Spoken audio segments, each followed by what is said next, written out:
22 दिसंबर 2000 को लाल किले पर आतंकी हमला हुआ था। इस हमले में लाल किला परिसर में तैनात 7 राजपूताना राइफल्स की इकाई पर गोलाबारी की गई थी, जिसमें 3 सैन्यकर्मी मारे गए थे। इस हमले के 4 दिन बाद दिल्ली पुलिस ने पाकिस्तानी नागरिक और प्रतिबंधित लश्कर-ए-तैयबा के सदस्य आरिफ को गिरफ्तार कर लिया था। 24 साल पुराने इस सनसनीखेज आतंकी हमले में पाकिस्तानी आतंकी की फांसी की सजा पर सुप्रीम कोर्ट पहले ही अपनी मुहर लगा चुका है। इसके बाद आतंकी आरिफ ने राष्ट्रपति से जान बख्शने की गुहार लगाई थी, लेकिन अब वहां से भी उसकी दया याचिका खारिज कर दी गई है।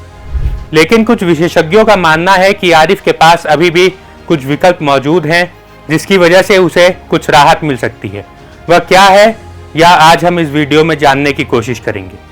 लेकिन उससे पहले डेथ सेंटेंस यानी मृत्युदंड से जुड़ी कुछ बातें जान लेते हैं। दरअसल मृत्युदंड किसी अपराधी को न्यायालय द्वारा किसी आपराधिक अपराध के लिए दोषी ठहराए जाने के बाद मृत्युदंड की सजा देना है।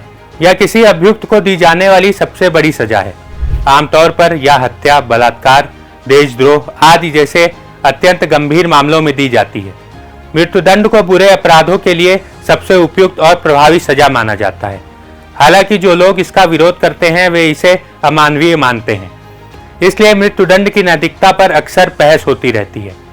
बता दें कि संविधान के अनुच्छेद 72 के तहत राष्ट्रपति के पास अपराध के लिए दोषी ठहराए गए किसी भी व्यक्ति की सजा को माफ करने, राहत देने, छूट देने या निलंबित करने, हटाने या कम करने की शक्ति होती है, जहां मृत्युदंड सजा के रूप में है। लेकिन राष्ट्रपति की इन शक्तियों की कुछ सीमाएं भी हैं। राष्ट्रपति सरकार से स्वतंत्र होकर अपनी क्षमादान की शक्ति का प्रयोग नहीं कर सकता। कई मामलों में सर्वोच्च न्यायालय ने निर्णय सुनाया है कि राष्ट्रपति को दया याचिका पर फैसला करते समय मंत्रिपरिषद की सलाह पर कार्य करना होता है। राष्ट्रपति को अपनी शक्तियों का इस्तेमाल करने के लिए प्रक्रिया को ध्यान में रखना होता है।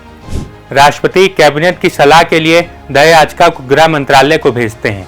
मंत्रालय इसे संबंधित राज्य सरकार को अग्रेषित करता है। उसके जवाब के आधार पर यह मंत्रिपरिषद की ओर से अपनी सलाह तैयार करता है।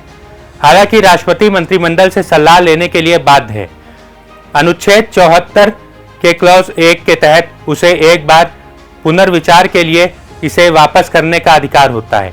यदि मंत्रिपरिषद किसी परिवर्तन के विरुद्ध निर्णय लेती है तो राष्ट्रपति के पास उसे स्वीकार करने के अलावा कोई विकल्प नहीं होता है। यह तो बात हुई संविधान में मृत्युदंड के लिए दिए गए दया के प्रावधान की, लेकिन अब आरिफ के केस में उसके पास क्या विकल्प बचते हैं यह भी समझ लेते हैं। बता दें कि राष्ट्रपति द्रौपदी मुर्मू को 15 मई को आरिफ उर्फ अशफाक की दया याचिका मिली थी। राष्ट्रपति सचिवालय की ओर से 29 अगस्त को जारी आदेश में कहा गया है कि प्रेसिडेंट द्रौपदी मुर्मू ने 27 अगस्त को लाल किले पर हुए हमले में दोषी पाकिस्तानी आतंकवादी की दया याचिका को ठुकरा दिया था।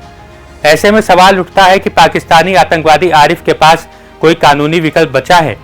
कानूनी विशेषज्ञों का मानना है कि आरिफ संविधान के अनुच्छेद 32 यानी संवैधानिक उपचार का अधिकार के तहत सजा में रियायत की मांग कर सकता है।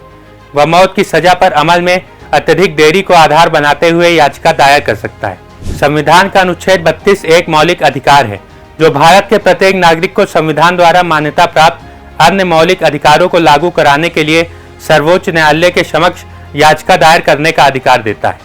आज के लिए इस वीडियो में बस इतना ही। आपका इस पूरे मामले पर क्या कहना है हमें कमेंट बॉक्स में जरूर बताएं।